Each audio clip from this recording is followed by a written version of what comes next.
Hey everyone, welcome back to Corporate Decoder, the place where we try to understand what's really going on inside those corporate reports so you don't have to. Today we're diving into Fortinet's annual report, and let me tell you, some of their risk factors are scarier than anything you'd find in a horror movie. We're talking economic downturns, supply chain nightmares, and good old-fashioned competition. This promises to be interesting.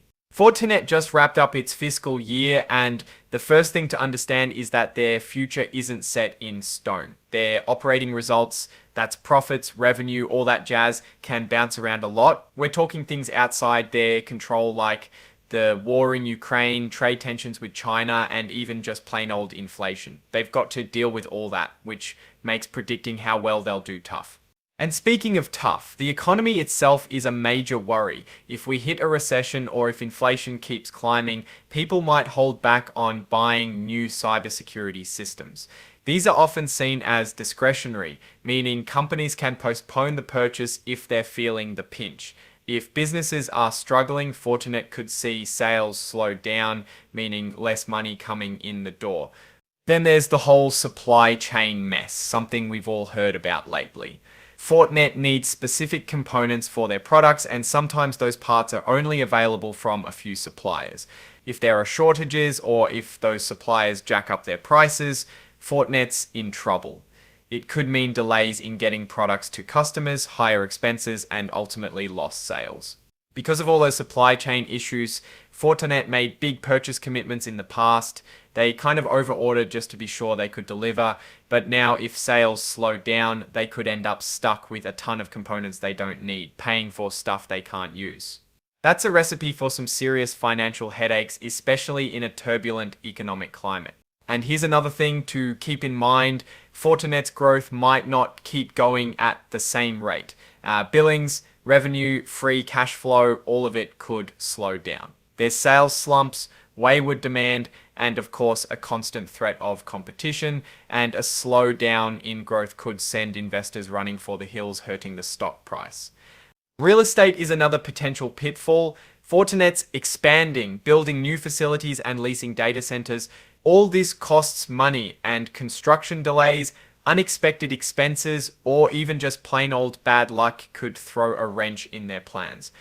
The report also talks about their backlog or orders that haven't been filled yet. This backlog number can be deceptive, fluctuating like crazy based on supply chain issues and customers delaying or cancelling orders. If there is a backlog, they are behind, but if there isn't, that means they are delivering quickly.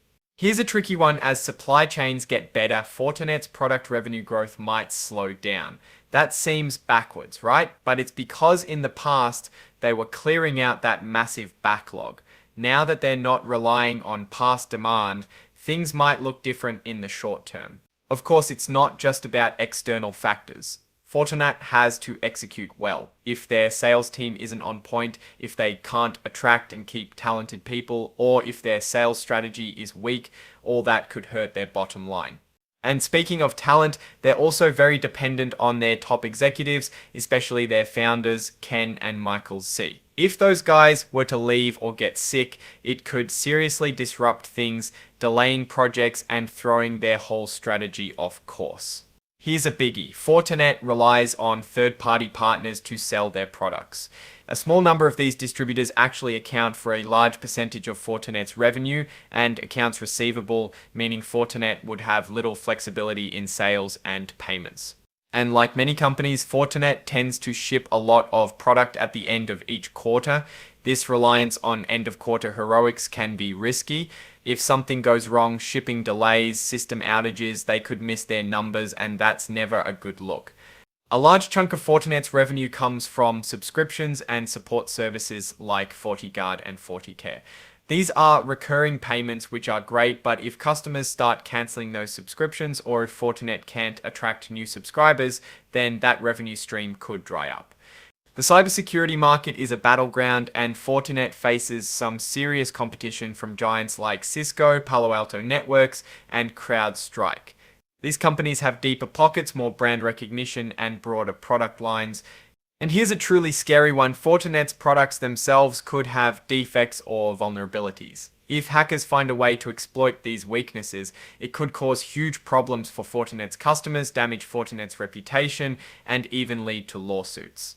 To address this, their security team posts known vulnerabilities on their website along with ways to fix them.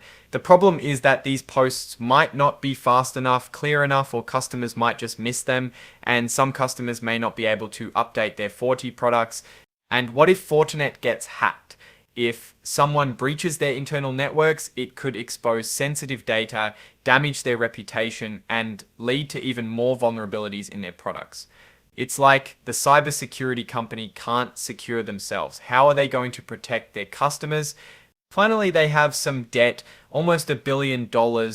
Taking on debt isn't always bad, but it can make them more vulnerable to economic downturns and limit their flexibility.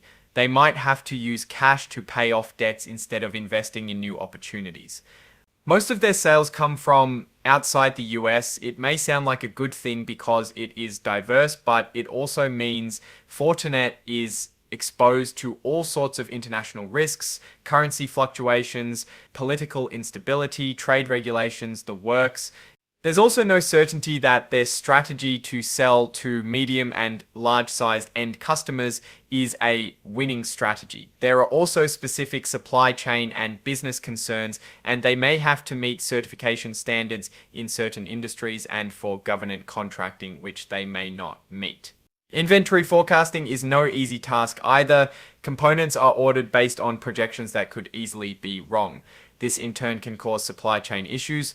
Reliance on manufacturing and production with third parties could be a big liability if any of their partners have capacity constraints, delays, or cost increases. Similarly, investors' expectations with respect to ESG standards, carbon neutrality, and so on could cost a lot of resources and exposes us to new risks. They rely on patents and legal protections, but those can be tricky to enforce. There's always a risk someone will copy their tech or claim they're infringing on their patents, resulting in costly lawsuits. Also, it is not easy to guarantee the security and integrity of their products throughout the product design, development, manufacturing, delivery, and support processes. Finally, don't forget the big picture. If global political tensions keep rising, trade agreements fall apart, and conflicts like the war in Ukraine continue, people might just stop buying things. That could hit Fortinet hard, no matter how good their products are. So putting it all together, what do we make of Fortinet? On one hand, they're in a growing industry with a strong market position. They're also committed to skilling and training 1 million people in cybersecurity. They generate a lot of cash and are actively returning value to shareholders through stock buybacks. Their board shows commitment to diversity with 40% women and 50% of underrepresented communities. On the other hand, their heavy reliance on external factors, competitive pressures, and those scary supply chain risks can't be ignored.